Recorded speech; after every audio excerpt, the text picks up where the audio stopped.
Hello, everybody, and welcome to Final Play Sports Wrap. I'm your host, Pete Lubar. Today we're going to talk about the second week of basketball action in the Mountain West, and we're going to cover the concluded bowl season. So we're going to start there. Football, Mountain West concluded its bowl season last Wednesday with Boise State losing to Penn State in the Fiesta Bowl as part of the College Playoff Series. Penn State won the game 31-14 and physically dominated the game from the start. I'm going to congratulate the Broncos for making it to this game, but it was clear that the number 3 seed was much too high for the Mountain West. Just to look like men playing with boys, different sizes, different kinds of athletes. And so unfortunately, Boise is now out of it, and Mountain West is done for the year. The Mountain West was 1-4 in the bowl games and this year, which was not the best showing, and only UNLV won their bowl game. Boise, CSU, Fresno, and San Jose State all ended their seasons with a loss. With a plethora of coaching changes in 2025, it should be a very interesting upcoming season. We'll get more into that later on in the year. Let's switch gears and go to basketball. A lot of interesting games over the last week.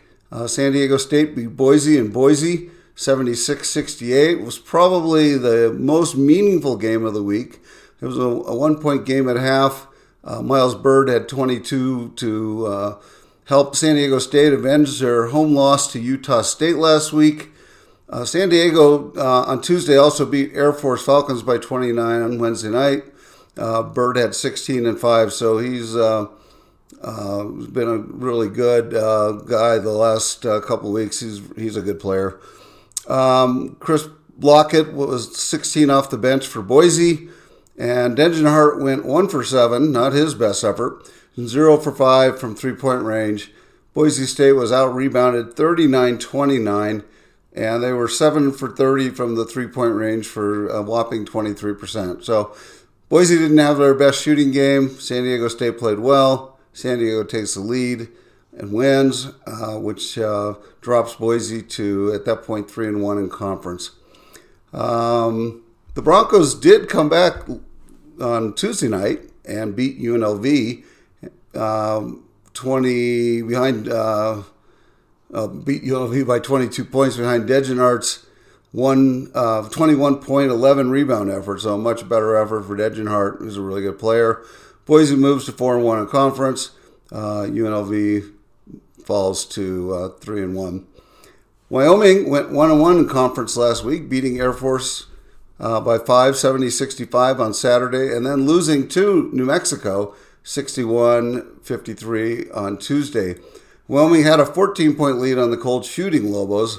The Lobos were Brick City, by the way. I'll talk about that in a minute, but lost their lead fairly quickly in the first few minutes of the second half and lost the lead for good around the 4-minute mark.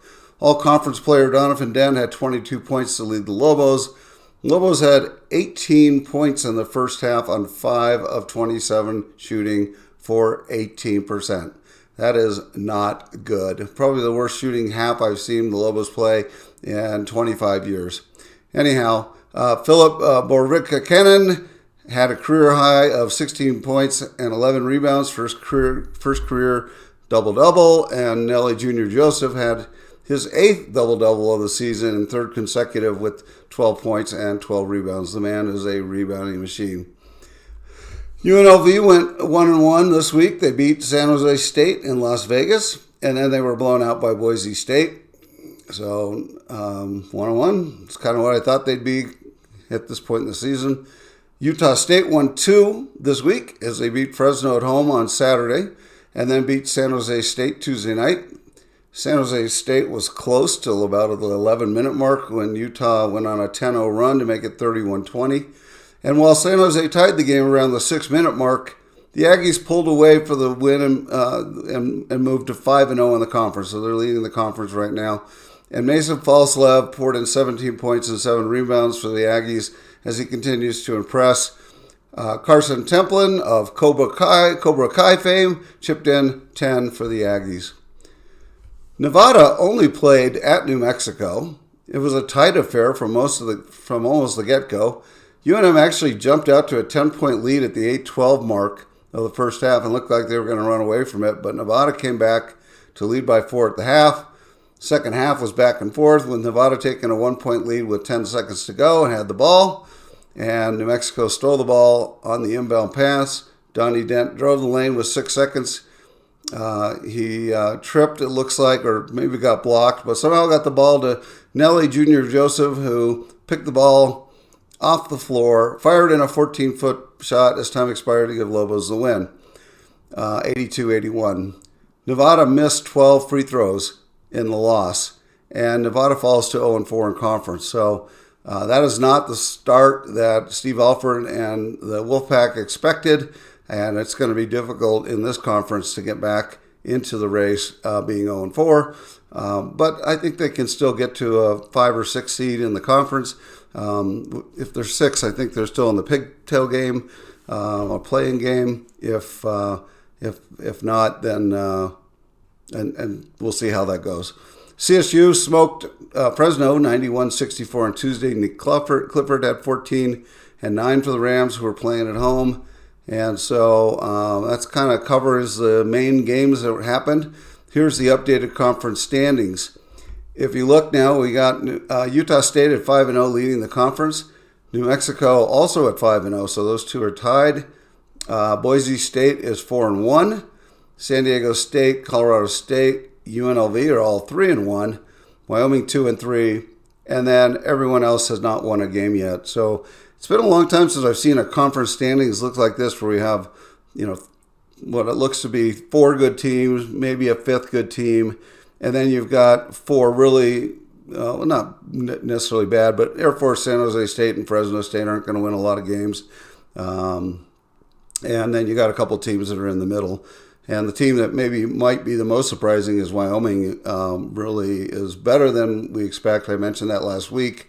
And we'll see about Colorado State and UNLV. They seem to be able to win at home, and they can't win on the road. So the big boys are going to start to play in the next couple of weeks here. There's a big game between UNM and San Diego State and New Mexico Saturday morning on national TV.